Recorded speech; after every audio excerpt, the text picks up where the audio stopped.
Ivar, how are you today? I'm good. It's Monday. Sun is shining. There's snow outside. Slept well. And how are you Wonderful. feeling? Well, I'm good. I'm excited. I'm excited to get started with a new week. Good to get started with some new energy over here. To bring you like straight into it, I'm going to share my screen to show the theme of today. And it's, let's see here, and audio as well. I want to talk a little bit about hope. Before we start talking about hope, Ivar, why is hope important to you? Because you need to have trust, you need to have hope, and sort of to strive forward and have a goal to know where you're going. And because there's always stuff that's gonna sort of bring you down and get you a little bit upbeat, but then it's important to find that sort of energy again and feel energetic and feel something that you're striving towards and want to look towards. And with everything going on all over the world and all over wherever you are, you need to find that sort of space just to calm down, take some deep breath, and find that hope and trust again to move forward. Yeah, and to bring that into some context, I was at a lecture this last week about engagement and how engaged we are as people and so on. And then I saw this image. This is from Kairos Future Institute, and it's in Swedish here, but it's how it's a measurement of how much we believe in the future. And if you're looking at like how it's gone down, something has happened in 2022, and then it's down again and down again and down again. So people in general have less belief in the future now than, well, ever before, basically. And the interesting thing is that the spikes that you see over here, that's when the interest rates dropped. So the most engaging company in Sweden is the bank who controls the interest rates. And I lost Ivar. That's interesting. Ivar, are you with me? There we go again. I show you the slide about the interest rates from and the future index. So that's why I think hope it's important, because it's important that we keep that hope, that faith, that things will turn out for the better. And we will talk a little bit more today about why Fascia is for us at least, has been a beacon of hope for at least 10 years. I was talking to someone today who's interested in our company. I said that I've been doing this for 16 years. For 16 years, I've dedicated my life to this.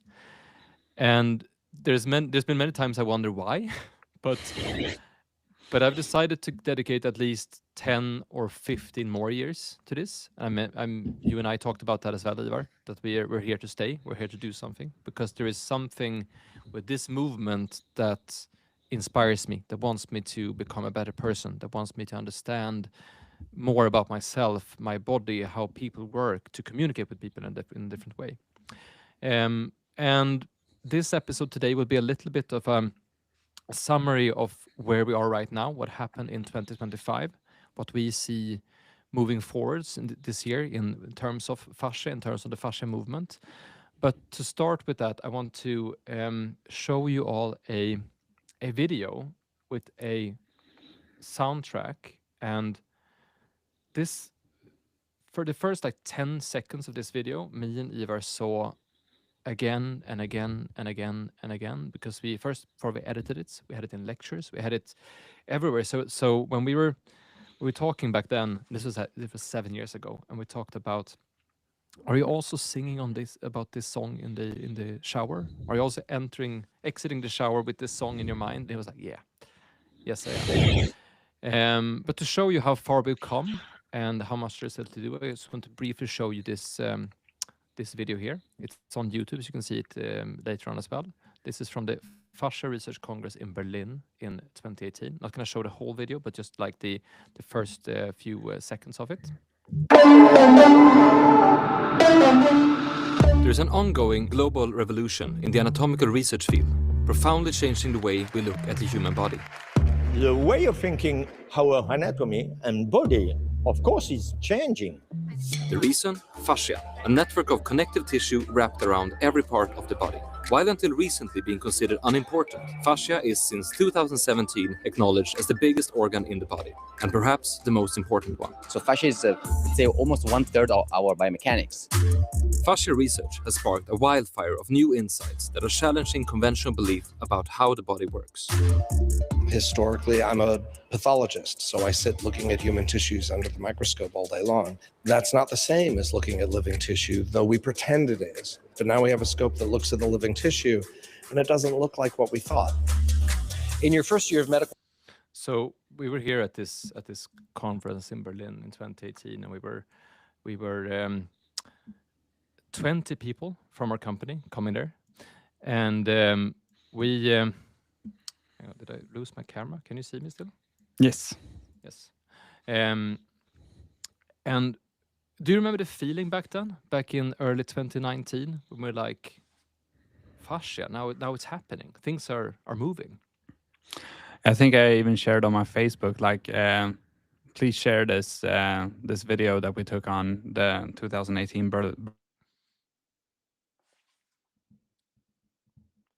Now you dropped out again, Ivar.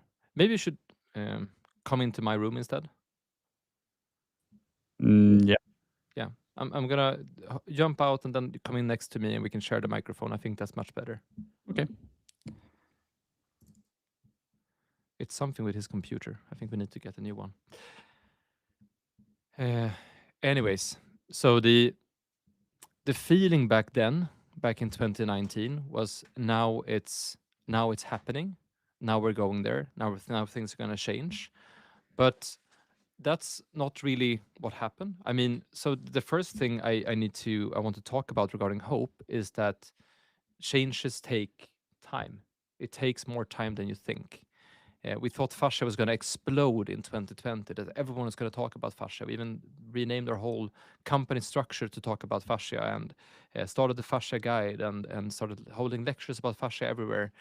But something else took up the focus in 2020. So those things can happen as well. But there has been an underground movement going on for at least, 7 years. And now we're starting to see the peak of it. Do you want to say anything more about that, now that you're in next to me? No. We will work on your connection and your things later on as well. So in this video, fascia was mentioned as the biggest organ in the body. There was a significant thing that happened at the end of last year, at the end of 2024. And it was this article that came out by Neil Thies and Carla Steck and other people you saw in that video. And it was about fascia not being an organ, but a organ system, like a new anatomical system consisting of 4 organs. And the interesting thing was, while this was happening internationally on that scale, in Sweden there was an article in a newspaper calling fascia a bug, like a trend. Like this is something that's, everyone is talking about it right now, but it's not really much going on there. But it's a new, trend, and don't take it too seriously. Maybe this is over in a couple of years. Maybe it was the same people who talked about internet being a trend and not something that's groundbreaking. So this article came out, but at the same time, there was critiques about this article, not from the established institutions, but from the researchers saying it's more than that. Because if you look at the living body, it's actually different. It's something entirely different. And that's those lectures we invited to the event we had in the summer called The Living Body. Just going to show a quick introduction for that one as well.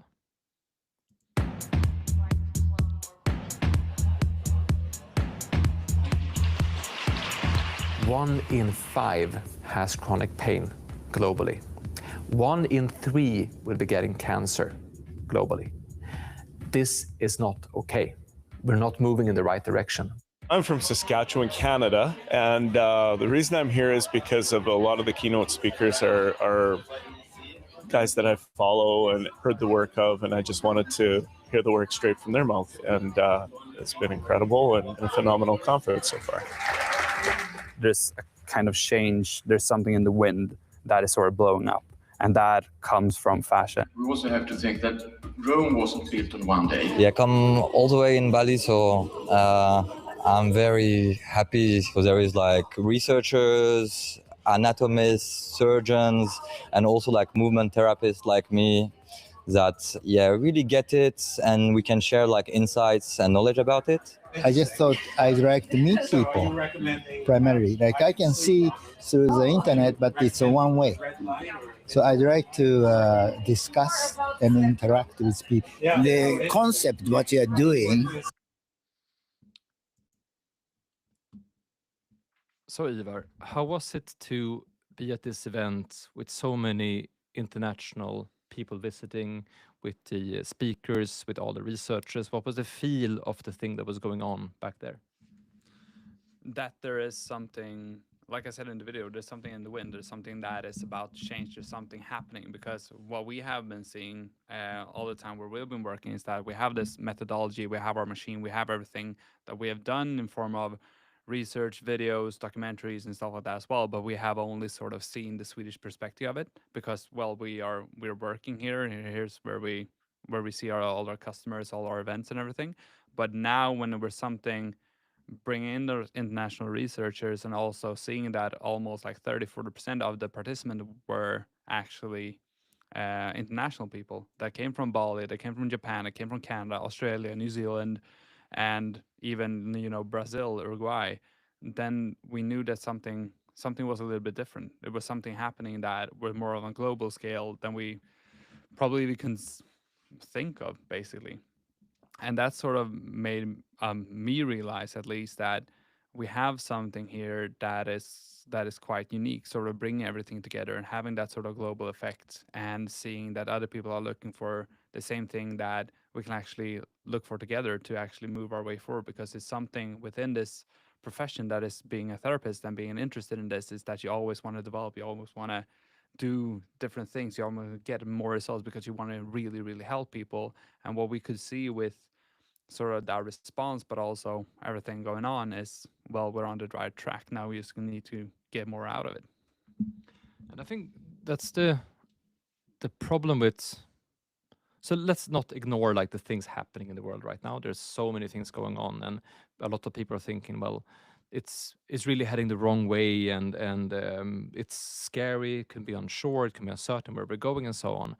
And that's why it's important to just stop for a second and look at what times are we in, because I've showed this video or this slide a couple of in another webinar we had about the unique situation we are in right now, because this comes from RISE, which is an Institute for Future Development, or Institute for Future Research about the Future from Sweden, and they looked at this unique point of time we're in right now, where all the systems are changing all at once. So it's the healthcare system, it's the educational system, it's the political system, it's the ecosystems, it's the energy consumption, it's consumption in general, it's the markets, it's like all these things, and you build in AI or workplace or working from home. So everything is changing all at once, and we've probably never had a point in history with so many things going on at the same time that we have right now. And if you are one of these guys, the stabilizers, the people who want to uphold or have been upholding the old paradigm, working in the current systems, then it's going to be a hard time. It's going to be a lot of things falling apart. It's going to be structures upon structures upon structures, and you're almost feeling like everything is falling apart, and what do I do with that? But at the same time, there is this underground movement of people who have been working by themselves, doing something different, inventing something new, trying something that no one has tried before. And these people have started to meet, like we saw with that video in from Berlin. Like, so there was these Fascia researchers, but then they started to meet, and then they started to invite more other type of researchers, like Neil Teese or Carla Stecco. They entered the field back over here, and then you start to do something together. So now they've done a paper together about fascia being a system, which is funded by the National Institute of Health in the United States. So now this is getting attention from a different direction, and then you have things that, like we did with the living body, trying to get people together. So And this is happening not only in the fascia world, not only in our industry, but in all industries, things are happening at the same time. So while this is what you're reading about, everything falling apart, this is the perception you get from watching the news and so on. There's also this underground movement going on at the same time. People trying to build things, people trying to change things, and I think it's important to know that both of these exist, and try to focus on the actionable stuff, like things we can actually do to change things, because change is coming. And we felt back in 2015, we felt it again in 2018, that fascia is inevitable. This will be something that has a global rollout that everyone will talk about, everyone will know about. The question is it in 5 years, or in 2 years, or in 10 years, or in 20 years? And a little bit of that is up to us as well. Like, how much are we talking about it? How much are we spreading it? Not us, like us, but us as a community. And that's the things we are looking into right now. Do you want to say anything about that before we move on? No. No. What's interesting is that these guys, they really fascinated by the convention, so they invited us to come to Japan. And I'm not going to show, like, I'm just going to show that it's really interesting to be sitting in Japan with a Japanese professor talking about fascia, showing slides that we've been seeing years back, and presenting them in a really interesting way. I mean, it was in Japanese, so we understood what we understood, but there is this whole section of this conference was dedicated to fascia in Japan, and next year is going to be a bigger section. So things are really moving, and it's happening in Australia, it's happening in the US, it's happening in Japan, it's happening in Sweden, it's happening all over the world. So I think the key thing here is to just get together with people who share your ideas, who share your beliefs, who have a hope for the future, and who want to do things together. So what happened in 2025 was that there was some sort of connection and some sort of shift. Like, people had not been talking together before started to talk in a different sense. The article about fascia as a system kind of bridged the gap between the traditional institutions and the new fascia research. We have seen over here that more and more people talk about fascia.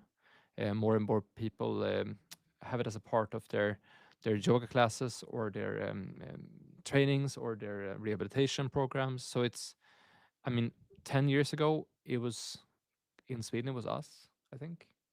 But now there's so many people talking about it. So things are happening.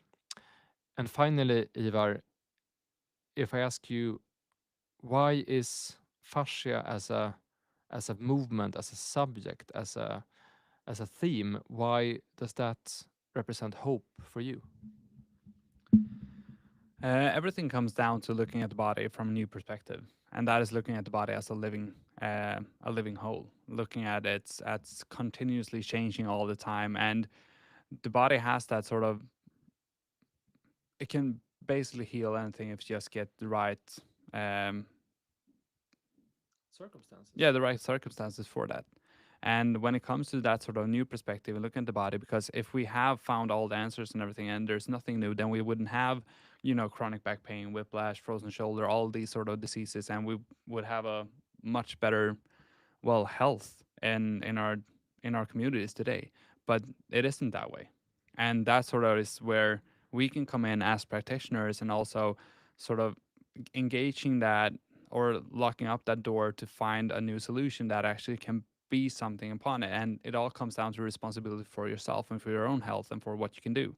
And that sort of brings it all to, if you are one of those who actually want to sort of make a change and want to go forward and sort of strive in your community where you are and help people in a new and better way, well, then this could probably be a way in for you to see if something here is of that nature, where we find that sort of way of looking forward, developing, always communicating, always having sort of each other's backs and helping sort of strive forward, and also bringing that sort of results to our clients as well. and help them in a new way by just creating movement, creating a little relaxation, and increasing flow in the body, in the fascia, to actually do something a little bit different. And if you think this is something that's close to your heart, something you're interested in, we have gathered a lot of information on the fasciaguide.com.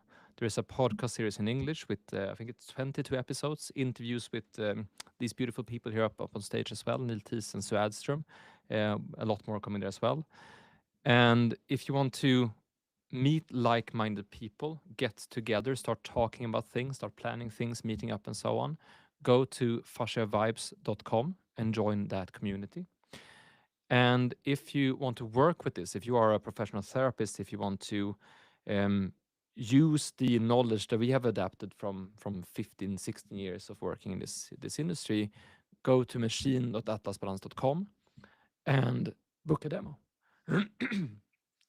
So this is what opened it up for us, working with this machine, because it increases the fluid inside the bodies, it increases posture and balance, it really helps you get deeper, but it's also a way to release your inner child, because I think you need to have a kind of a childish approach to this field. So looking at it with curiosity, asking questions that might seem stupid, but maybe no one has asked before, because we're trying to see things in a different way. And all of this is about that. And if you know someone who helps people, well, recommend them to the site. You can try the machine and see if it's something you want to work with, because we really want to spread this way of thinking out to the world. And it's you kind of need your body with you, so you need to get it inside of your body in a sense, because we can't think our way to a change. We need to actually do stuff, and we're doing stuff with using our bodies as well. So that was the part about hope. I hope that you feel more energized and that you're going into this week and like, yeah, let's do things. And we promise you that we will fix this thing with Ivar's connection. This is like the third time it's actually happened, and with this one we thought we had it worked out, but apparently not. But we're next to each other, so the only thing that when we're next to each other, it's like you can see how much taller he is, but that's okay. I can live with that. Have a great week. I hope you get some energy. I hope you start your week in a good sense. One final tip for the week is, before you go into a meeting, before you go into wherever you're going to go, take a second, take a couple of deep breaths, and just be with yourself for 30 seconds, a minute or so. It does so much to reset between meetings. Like, even if you had a bad experience, you take your breath, you stand on your 2 feet, and it's really useful to just reset, to get into a new energy. So that's the tip for the week, the practical one. See you next week. If you have any questions, please let us know in the comments or email us, and we'll bring it up next time. Great.